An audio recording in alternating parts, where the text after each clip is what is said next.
also known as Brian. And I'm Erika, also known as the RawGuru.com previewer. So we're here at, I don't even know where we are anymore because there's just so much commotion. Okay, we're at Giuliano's in Los Angeles. So, Raw Planets. Planets Raw. And BeLive has got some awesome projects going on, including Raw Bazaar, a book, and he's going to tell you all about them now. Yes, well, right now, currently, my partner is Brooke and Maya from the Catharsis Center, some Kabbalist friends of mine. Together, them and I are putting together a monthly Raw Bazaar. We call it the LA Raw Bazaar. The website is www.larawbazaar.com, and so we've been doing it for 2 months. We're about to do our third month on April 11th. Every one of them is on a Sunday, and it's really cool. We have a bunch of lectures, a bunch of speakers. We have live music, a whole amazing array of just conscious raw products, cleansing products. Just really, we have some jewelry, some organic clothes here and there. You know, it's really an amazing assortment of just conscious, primarily raw vendors. And this next one, my partners Brooke and Maya and I are actually introducing our future cafe, Barrio High Delights Cafe, which we plan on doing in either Beverly Hills, West Hollywood, you know, that area. If you have any space, they're still looking for space. Yeah, we're looking for locations right now. I'm still honoring the way we're going to, as far as the investment, still looking at different options. So that's really exciting. I'm really grateful to be doing a restaurant. It's been 12 years. I originally bought Giuliano's original restaurant up in San Francisco, Raw Living Foods, and created Organica, the living cuisine. That was my ordeal. Sorry, yeah, it actually became a little bit of an ordeal because it was a little ahead of its time. So, but it was an amazing experience, and I was very grateful to be started, to have my, you know, push into the raw food movement and raw food scene as far as chefing with that actual experience. So. And that was like 1998 or something. So 1998, yes. Actually get into raw food? When did you get into raw food? I was originally turned on to raw foods in '96, and from going to Giuliano's original restaurant, my children's mother was trying to get me to go to his restaurant for probably about a year. I remember I was driving by there quite a few times, and I was just like, no. And I'd been vegan. She turned me on to being vegan, and I'd been vegan for about 7 years prior to that. And I remember that all I could do was imagine oranges, apples, bananas, you know, just like I couldn't fathom what I experienced when I went in there.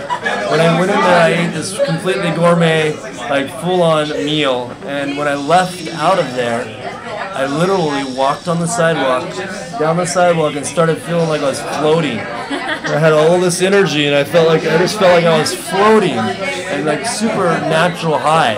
And I was convinced right there. Like I started my path, my intuitive highway, I like to say, my journey down the raw path. I mean, it's taken many twists and turns between then and now,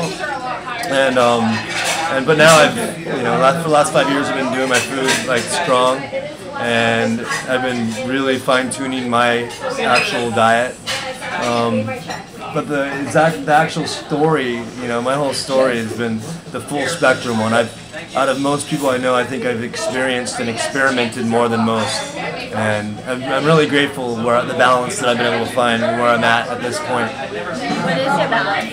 At this point, I would say that, like, because I eat at raw restaurants, that I'm not actually making my own food, and, you know, not that I don't trust them, not that I don't, but just because I can't see what I'm doing, and I also, being one of the chefs, and this is what I honor in myself and what I'm looking and what I do is I look at myself as a gateway, as a bridger, rainbow bridger, to bring those individuals out there in the masses, turn them on to raw foods and let them know that it can taste good. Like, turn them on through the taste buds.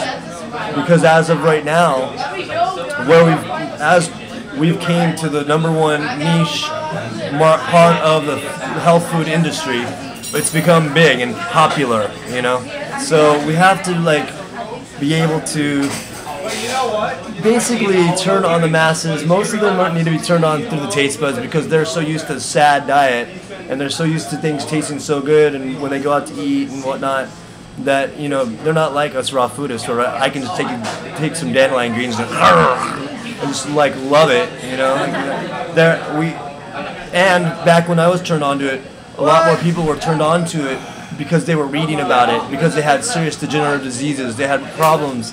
They met someone like one of my mentors or one of the raw educators at the time, and they connected to what it really did for them. Like when after that first meal, it was not long after that I actually learned that people had healed themselves from such diseases as cancer and diabetes. And my mother passed away from cancer at 18, so it really like supercharged me and just wanting to like know more about it. But at this point, it's less people that are turning on for that reason. So my job is to show people that it can actually taste good, and so that's why I'm here. Like, I honor that job. But as far as my diet right now, I would say if I was to put a percentage, I don't really like doing the percentage game, but if I was to do it, I would say 95, because I do eat at these restaurants. Every once in a while, I'll eat a little bit of a little Indian food, or a little couscous, or a little Ethiopian food. Last night was Pesach, was Passover, and I was at this really powerful connection at the Kabbalah Center. I've been studying Kabbalah, which has been a really serious next level fine tuning for me. And I actually did the Seder. I had a lot of enzymes, but I actually partook of a little bit of cooked food there. But it's more importantly for me is the energy, because when I'm making my food, I'm always infusing, like I'm doing mantras. I'm doing like in my mind and in my heart, I'm like sending this love, I'm bringing it in. I'm just like bringing that love frequency, that vibration into the food, and like just completely like transforming it. And so energy, from what I've experienced in my life and what I've seen, energy is the most important part of it all. And that's why raw foods and living foods are so important, because they're so full of vibrant energy. It's just an amazing way for us to connect to Source, to the cosmic universe, to God, to Goddess, whatever you want to, however your personal higher power sees it, feels it.